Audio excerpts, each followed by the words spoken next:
Sveiki draugai. Atėjo laikas supažindinti jūs su 6 apokalipsės antspaudu, kuris praneša mums apie artėjantį pasaulinį kataklizmą. Tai, apie ką kalbėsiu šiame įraše, sunku apibūdinti vienu trumpu filmuku, nes medžiagos yra be galo daug. Jeigu sekate mane Patreone, karts nuo karto pasidalinsiu papildomą informaciją, kuri padės geriau suprasti šį fenomeną. Ir kai jis atvėrė 6 antspaudą, pamačiau, ir štai buvo didelis žemės drebėjimas, ir saulė tapo juoda kaip maišas iš šerių, ir mėnulis tapo kaip kraujas, ir dangaus žvaigždės krito ant žemės, kaip figmedis, galingo vėjo purtomas numeta savo neprinuokusias figas, ir dangus pasitraukė kaip suvyniojamas ritinys, ir kiekvienas kalnas bei sala buvo išjudinti iš savo vietų, ir žemės karaliai ir didžiūnai, ir turtuoliai, ir vyriausieji vadai, ir galiūnai, ir kiekvienas vergas, ir kiekvienas laisvasis pasislėpė urvuose ir kalnų uolose, ir tarė kalnams ir uoloms: griūkite ant mūsų ir paslėpkite mus nuo sėdinčiojo soste veido ir nuo avinėlio rūstybės, nes atėjo didi jo rūstybės diena, ir kas pajėgs išstovėti. Tai, apie ką rašoma šiame skyriuje, pasaulyje nutiko jau daugybę kartų. Šiuose žodžiuose yra užkoduotas atsakymas į viską, kas ir kodėl šiuo metu vyksta pasaulio scenoje. Tai yra pati didžiausia paslaptis, kurią nuo mūsų slepia padarai. Šiame vaizdo įraše atskleisiu jums šią paslaptį, bet turiu perspėti, kad tai sužinoję jau nebegalėsite nežinoti. Šis fenomenas tai sisteminis perkrovimo protokolas, kuris pasireiškia pasaulyje cikliškai ir kas kartą pasirodydamas atneša pražūtingų pasekmių. Jam yra būdingas masinis naikinimas. Nors tai, ką išgirsite šiame įraše, gali pasirodyti siaubinga, iš tiesų tai yra genialiai užmaskuotas šios sistemos architekto būdas neutralizuoti archonų ir jų agentų, tai yra elito, veiklą. Senovėje dar žinomas kaip Fengas, Fenris, Taifonas, Taifonijus, Nofas ir dangaus drakonas, Feniksas pasireiškia pasaulyje 552 metų periodiškumu, tai yra 4 periodai po 138 metus. Romos katalikų bažnyčia jau labai ilgą laiką sėkmingai slepia šį fenomeną nuo likusios žmonijos. Tam net buvo sukurta Ano Domini kalendorinė sistema, kurie yra paremti Julijaus ir šiuometinis Grigaliaus kalendoriai. Bet sumaniam chronologui Jasonui Breshirsui pavyko įminti šią mįslę ir jis atskleidė šią paslaptį visam pasauliu. Siūlau pasidomėti jo surinkta medžiaga, kurios dar nesugebėjo paneigti joks akademikas. Fenikso laiko juosta yra nepertraukiama. Tai galima patikrinti remiantis senais rašytiniais šaltiniais. Ir nors mes neturime įrašų užpildyti kiekvieną 138 metų intervalą, egzistuoja pakankamai medžiagos padaryti išvadą, kad realybėje vyksta periodiški perkrovimai, kurių metu drastiškai kinta ne tik Žemės paviršiaus topografija, bet dažnai įdiegiamos naujos sistemos ir redaguojamos senos. Nepaisant to, kad šis konstruktas turi tendenciją keistis, Feniksas išlieka nepajudinama konstanta.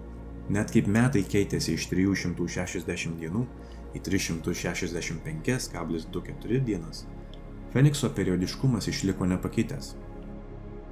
Fenikso skaičius 138 ir jo kartotiniai yra plačiai aptinkami šios simulacijos substrate. Tai yra kažkoks itin sumanus aparatas, kuris yra mums virš galvų, tai yra slepiasi už dangaus ekrano, o atėjus laikui veikia išmaniai ir preciziškai. Paskutinis Fenikso vizitas įvyko 1902 metais, bet jis buvo pakankamai lokalizuotas.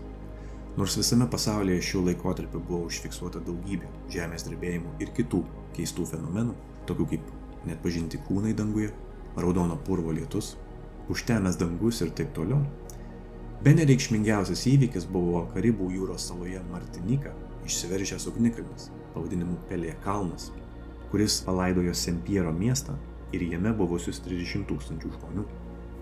Kitais kartais, kaip pavyzdžiui 1687 metais prieš Kristų, Fenikso pasirodymas buvo itin pražūtingas, po kurio sekė 25 metų tamsos laikotarpis. Šis vizitas istorijoje, žinomas kaip Ogigio tvanas, visiškai pakeitė pasaulio topografiją, sunaikino visas tuometinės saulę garbinančias dinastijas ir palaidojo senąjį bronzos amžiaus pasaulį. Tai nutiko praėjus lygiai 552 metams po didžiojo biblinio tvano, dar vieno Fenikso apsilankymo 2239 metais prieš Kristų. Kadangi šiuolaikiniai archeologai, antropologai ir istorikai neturi žinių apie Fenikso ciklą, jie nesėkmingai bando įminti senojo pasaulio paslaptis. Absurdiškos senovės astronautų ir ateivių teorijos yra apgailėtinas bandymas paaiškinti daugybę atrastų statinių ir daiktų. Žinoma, yra keletas ir tokių, kurie žino apie tai, bet jie ir toliau platina klaidingą informaciją ir mulkina savo auditorijas. Remiantis Jasono tyrimais, beveik visi didieji istoriniai kataklizmai pasireiškia tokiais pat reiškiniais. Užtemsta saulė, mėnulis tampa raudonas lyg kraujas, iš dangaus krenta uolienos ir akmenys, žemė pradeda drebėti, o kartais jos pluta net suskystėja. Taip pat dažnai vienu metu išsiveržia daugybė ugnikalnių ir prasideda potviniai. Kitaip sakant, žemė maišosi su vandeniu ir tas procesas griauna viską, kas pasitaiko kelyje. Atkreipkite dėmesį, tai, ką išvardinau, yra beveik identiška su 6 antspaudo pranašystės tekstu. Nors visa tai skamba klaikiai, primenu, kad 4 antspaudas nurodo, jog bus paliestas tik 1/4 žemės gyventojų, o tai reiškia 25% mirtingumą. Taip pat verta paminėti, kad senuose rašytiniuose šaltiniuose yra užuominų apie miestus ir bendruomenes, kurie lieka nepaliesti šių siaubingų įvykių. O tai dar labiau sustiprina tikėjimą, kad šis pasaulis yra kažkoks dirbtinis konstruktas. Senuose rašytiniuose šaltiniuose taip pat randame įrašų, kad po kai kurių kataklizmų Žemėje visiškai pasikeičia biosferos sąlygos. Jasonas tai vadina garų skliauto biosferą, angliškai vapor canopy, kuri pasižymė atmosferinę radiaciją ir daug didesniu deguonies tankiu ore. Žemės mezosferoje pradeda kauptis didelis vandens kiekis, o daugybė išsiveržusių ugnikalnių išmeta daug dulkių, kurios uždengia saulę. Tokios sąlygos aktyvuoja tam tikras žmogaus genomo savybės, kas gyvūnijai ir augmenijai leidžia augti ir vystytis žymiai sparčiau. Žmonės ir kiti gyvi padarai Žemėje pradeda augti didesni ir gyventi ilgiau. Tai atsako milžinų mįslę, kodėl visame pasaulyje yra randama didelių žmogaus kaulų ir pėdsakų.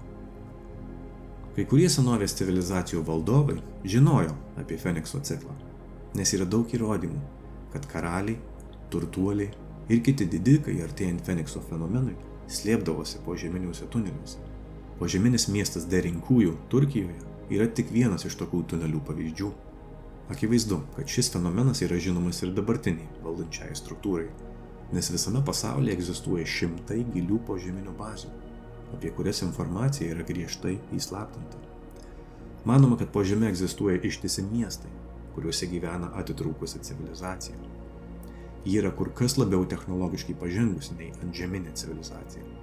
Kadangi požemėje atsiranda papildomas dimensijos, statyboms po žeme vietos yra kur kas daugiau nei ant žemės. Jau daugybę metų yra žinoma, kad vyksta statybos po žeme. Manau, kad požeminė infrastruktūra ir technologijos yra kur kas labiau pažengę nei tai, ką turime mes.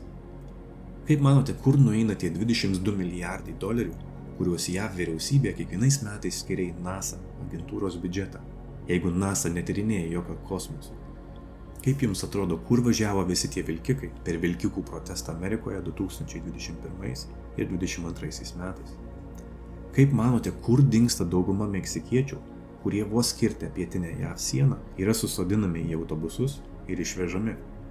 Jie juk neturi jokių dokumentų, niekas jų nepažįsta ir nepasigesta. Sekantis Fenikso epizodas pasirodys praėjus lygiai 138 metams nuo 1902 metų. Tai yra 2040-aisiais, gegužės mėnesį. Apie tai savo pranašystėse kalbėjo Nostradamas ir anglų tautosakininkė Motina Shipton. Tai sutampa su 6 antspaudu ir graikų olimpiados kalendoriaus laiko juostomis. 2040 metai bus galingas šablonų lūžis Žemės gyventojams, nes Feniksas sunaikins visą Žemės infrastruktūrą ir kuriam laikui sugrąžins žmoniją į primityvų ir barbarišką egzistavimą. Galite pamiršti internetą, ekonomiką, teisėsaugą, vyriausybės ir socialinės programas. Kiekvienas bus pats už save. Po kiek laiko, su visa savo infrastruktūra ir technologijomis į paviršių išlindę padarai, primityviems žmonėms atrodys kaip dievai. Istorijoje yra aprašytas ne vienas toks incidentas. Aišku, iki 2040-ųjų dar įvyks nemažai įvykių, kurie visiškai šokiruos kolektyvinę visuomenę. Nesitikėkite, kad pasaulio elitas lauks iki paskutinės minutės. Jie užsidarys savo požemiuose gerokai prieš 2040-uosius ir paliks mus kovoti tarpusavyje. Bus paaukotos kelios kalbančios galvos, bet žmonėms jau bus vienodai, ką ir kaip kalba politikai. Jie bus tokie apsvaigę ir sumišę, kad jų akyse nebus daugiau nieko, tik verdantis kraujas. Taigi visas šis teatras pasaulio scenoje dabar vyksta tam, kad nukreiptų mūsų dėmesį ir laikytų mus nežinioje apie šį artėjantį įvykį. Visi tie pasaulio ekonomikos forumo didieji perkrovimai, Agenda 2030, naujoji pasaulio tvarka, globali skaitmenizacija ir įvairios psichologinės operacijos yra tik tam, kad įtrauktų mus į šį masinį apgaulės aparatą ir duotų padarams kaip įmanoma daugiau laiko pasiruošti. Jiems reikia, kad mes būtume pasidalinę ir kariautume tarpusavyje, kol jie toliau plečia savo požeminę infrastruktūrą, kaupia išteklius ir ruošiasi pasauliniam chaosui, kurį paliks praūžęs Feniksas. Kaip manote, kodėl visur, kur tik pažvelgsi, egzistuoja tokia stipri polarizacija? Žmonės iki mirties kovoja už įsitikinimus, kurie net nėra jų, visiškai nenutraukdami, kad kažkas jais žaidžia kaip šachmatų figūrėlėmis. Negatyvinis programavimas yra toks stiprus, kad praeina visus suvokimo filtrus net nepastebėtas. Būtent todėl savo įrašuose ir stengiuosi parodyti jums, kad nereikia leistis būti manipuliuojamiems. Padarai jau daug metų studijuoja žmogaus psichiką ir puikiai išmano karo meną. Vienintelis būdas juos nugalėti – tai paprasčiausiai nedalyvauti jų iškreiptame žaidime. Tai sakydamas neturiu omenyje, kad turite būti kaip stručiai kišę galvas į smėlį ir apsimesti, jog visa tai nevyksta. Aš niekada nesakiau, kad turime sėdėti rankas sudėję ir kažko laukti. Priešingai, visada skatinu klausytojus imtis aktyvių veiksmų ir sąmoningai kurti savo asmeninę realybę. Ši patirtis tam ir duota mums, kad rinktume žemiškas patirtis ir galėtume optimizuoti savo pasaulėžiūrą, priimti palankius sprendimus ir plėsti savo sąmonės ribas. Atminkite visiems laikams, šis pasaulis yra dvasinis konstruktas. Kiekvienas iš jūsų esate dvasinis architektas, bet vos tik papuolate į dualizmo spastus, jūs prarandate architekto gebėjimus ir tampate subjektu. Neleiskite tam nutikti. Saugokite savo gyvybinę energiją. Tai yra brangiausia valiuta pasaulyje. Visa tai nėra nauja. Tai, apie ką kalbu, vyksta jau ne vieną tūkstantmetį. Žmonės visada turėjo pasirinkimą gyventi vienoje iš dviejų realybių. Tai ir nulėmė gyvenimo patirtis. Kiekvieną akimirką galime rinktis savo kelią. Arba mes gyvename kitų žmonių realybės tuneliuose ir tampame jų auka, arba patys rašome savo realybės kodą ir atsiribojame nuo fiksuotos realybės. Juk visa ši holografija yra tik programavimas. Kolektyve viskas iš anksto nulemta, bet asmeninėje realybėje mes turime kur kas daugiau laisvės plėstis ir apsiginti nuo įvairių atakų. Tik bėda tame, kad daugybė žmonių pasaulyje naudoja šiuos realybės principus priešingai ir kiekvieną dieną patys kasa savo vis gilesnę duobę. Paskutiniųjų dienų laikotarpis jau čia meilėja. Ir visi šie siaubingi įvykiai privalo nutikti, kad galėtume pamatyti šios nuostabios pjesės kulminaciją. Jeigu jau esate čia ir klausotės manęs, mano žinutė jums yra paprasta. Jūs neprivalote būti įvykių auka. Tam ir gavote atsibudimo dovaną, kad galėtumėte pasirinkti tiesos kelią ir visa širdimi jį sekti. Tam, kuris besąlygiškai pasitikė kūrėjo valia, bus suteiktas raktas į jo karalystę. O jeigu jums kyla baimė, nerimas ir abejonės, tuomet užduokite savo paprastą klausimą. Ar aš tikiu, kad mane čia kažkas saugo? Žmogus, kuris nuoširdžiai tiki, kad jį saugo aukštoji dvasia, Dievas, kūrėjas, viršsiela, nesvarbu kaip tai pavadintumėte. Tas žmogus žino, kad nėra ko bijoti ir jaudintis.